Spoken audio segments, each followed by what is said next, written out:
দিনটা ছিল শিবরাত্রির সকালবেলা। আমি স্নান সেরে নিয়ে মন্দিরে যাব বলে রেডি হচ্ছিলাম। আমি কিন্তু কোনোদিনও শিবরাত্রি করিনি ছোটবেলা থেকে, কিন্তু শিবরাত্রির দিন বাবাকে পুজো দেবো না আর বাবার দর্শন করব না তা কি হয়? তাই তাড়াতাড়ি স্নান সেরে নিয়ে তাড়াতাড়ি রেডি হচ্ছিলাম, কারণ আমি দিদির সাথে যাব। আর দিদির রেডি হয়ে গেলে আমার জন্য একটু ওয়েট করবে না, তার জন্যই আর কি। ছোটবেলা থেকে দিদিদের দেখতাম এই ব্রত করতে, আরও অনেক সবাইকেই দেখতাম করতে, অনেক বান্ধবীদেরও দেখতাম। এরকম মেয়ে বোধহয় খুঁজলে কমই পাওয়া যাবে যারা শিবরাত্রি করে না। আর যারা এই ব্রত করে না তাদের মধ্যেই হচ্ছে আমি একজন। ব্রত করি না ঠিকই, কিন্তু শিবরাত্রির দিন ঠিকই আমি মন্দিরে গিয়ে পুজো দিই এবং প্রার্থনা করে আসি মহাদেবের কাছে। হ্যাঁ, অবশ্যই অনেকবার আমারও মনে হয়েছে যে এটা আমিও করি ব্রতটা, কিন্তু হয়নি আর কি, কিছু কারণের জন্য আর কি। তবে সেটা কোনো বড় কথা বলে আমার তো মনে হয় না, কারণ আর কিছু হোক না হোক ভগবানকে মন থেকে ডাকলেই হয়তো তিনি সাড়া দেবেন। তবে জানো তো, প্রত্যেক বছরই শিবরাত্রির দিনে আমি বাবার কাছে এরকম পুজো দিতে যাই, বাবার কাছে অনেক অনেক প্রার্থনা করি। আর তোমরা কি করো সেটা কিন্তু অবশ্যই জানাবে আমাকে। তবে আমার সাজে নতুন করে কি দেখাবো তোমাদের, সেই তো একই ঢোল আর একই কাঁসি, তাও আর কি একটু দেখাই, দেখো তোমরা।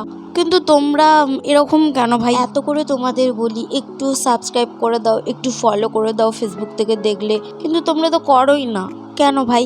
মানে কি জন্য এত শত্রুতা? কেন কেন ভাই? ও হ্যাঁ, একটা কথা তো বলতে ভুলেই গেছি, আজকে আমি নতুন জিনিস মানে টিপ পরেছি। দেখো, ফার্স্টে তো বুঝতেই পারছিলাম না যে কি কালার টিপ পরলে ভালো লাগবে, তারপর ভাবলাম না রেডটাই পরি, যেহেতু রেড কুর্তি পরেছি আর কি।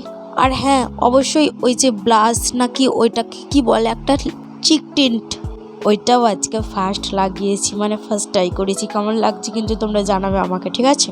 ঢং করতে করতে সাজের তো অনেকটাই কমপ্লিট হয়ে গেল।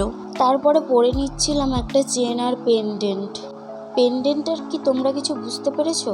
এটা কিন্তু একটা মহাদেব আর পার্বতীরই পেন্ডেন্ট, আর আমার অত্যন্ত একটা পছন্দের পেন্ডেন্ট, খুব ভালো লাগে এটা আমার।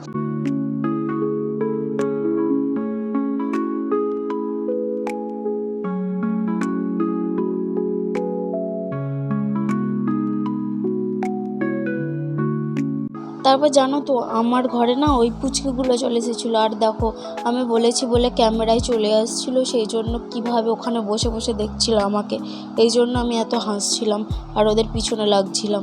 হাতটা ফাঁকা ফাঁকা লাগছিলো, তাই ভাবছিলাম যে একটু ঘড়িটা পরে নিই। তারপরে জানো তো, আমি আমাদের পুচকিগুলোর পেছনে লেগেই এত হাসাহাসি করছিলাম ওদের সাথেই। আর তারপরে বেরিয়ে পড়লাম মন্দিরের উদ্দেশ্যে। টোটোতে চেপেও নাকি ওদের ঘুম পায়। তো যাই হোক, ওই করতে করতেই মন্দিরে চলে এলাম। এসে এবার পুজো দেওয়ার পালা। আর এই মন্দিরটা না একদম দামোদর নদের ধারে। তোমরাও চাইলে কোনোদিনও ঘুরতে আসতে পারো, আশা করছি সবার খুব ভালো লাগবে। কেউ আসতে চাইলে কিন্তু কমেন্টে আমাকে বলো, তাহলে আমি কিভাবে আসতে হয় আর অ্যাড্রেস তোমাদেরকে সেন্ড করে দেব। একদম মন ভালো করার মতো একটা জায়গা। হ্যাঁ, অবশ্যই যে কোনো মন্দিরে গেলেই আমাদের মন ভালো হয়ে যায়, কারণ সেখানে অনেক পজিটিভ পাওয়ার বা পজিটিভ এনার্জি থাকে। কিন্তু তোমরা একবার অবশ্যই এখানে এসে ট্রাই করতে পারো ঘুরে দেখার, সত্যি খুব ভালো লাগবে তোমাদের।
তারপরে পুজো দেওয়া হয়ে যেতেই চলে এলাম মন্দিরের ঠিক পিছন দিকে, যেখান দিয়ে বয়ে চলেছে দামোদর নদ। এখন তো শীতকাল, বর্ষাকাল না, সেই জন্য জল অনেকটাই কম। কিন্তু বর্ষাকালে এর রূপ থাকে ভয়ঙ্কর। জল কমের জন্য এক গ্রামের মানুষ অন্য গ্রামে পাড়া দিয়ে পারাপার করে, কিন্তু বর্ষাকালে খেয়া ছাড়া পারাপার করা যায় না। খেয়া মানে ওই ছোট ছোট নৌকোগুলোকে বলা হয় আর কি। এখানে কিন্তু শুধু বাবার মন্দির নেই, পাশে মায়ের মন্দিরও আছে। আর এখানের মা কিন্তু অত্যন্ত জাগ্রত। আর শ্রাবণ মাসের অমাবস্যায় খুব ধুমধাম করে মায়ের পুজো হয়, আর সেই পুজো উপলক্ষে অনুষ্ঠানও হয়, আর একটা ছোটোখাটো মেলাও বসে। সেই ভিডিও আমার চ্যানেলে কিন্তু পোস্ট করা আছে, তোমরা চাইলে গিয়ে দেখতে পারো।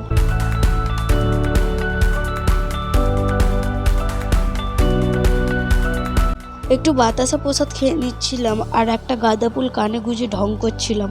এরপরে হাঁটা লাগালাম বাড়ির দিকে। ওখান থেকে আবার টোটো ধরে বাড়ি যেতে হবে। আর দেখো কি সুন্দর ছোট্ট একটা শিব মন্দির। আর এটা জানো তো অনেক পুরনো জমিদার বাড়ির শিব মন্দির। আর দেখো এরা পুজো করে বাবাকেই চাপা দিয়ে চলে গেছে, একদম এমন ফুল ফল সব দিয়েছে। কত কিউট এটা। তারপরে টোটোতে উঠে চলে গেলাম বাড়ির দিকে। টোটোতে বসেও একটু ঢং করতে ছাড়িনি আর কি আর আছে জীবনে ঢং করা ছাড়া, ওটাই পার্মানেন্ট। তবে দেখো আবারও বলছি, কিন্তু বারবার বলবো না, প্লিজ ফলো আর সাবস্ক্রাইবটা করে দিও। দেখো এরকম করতে নেই আমার সাথে। সে যাই হোক, যেটা বলছিলাম আর কি, খুব তাড়াতাড়ি তোমাদের সাথে দেখা হচ্ছে নেক্সট ভিডিওতে। তাহলে আচ্ছা চলতা হুঁ, দুআओं में याद रखना।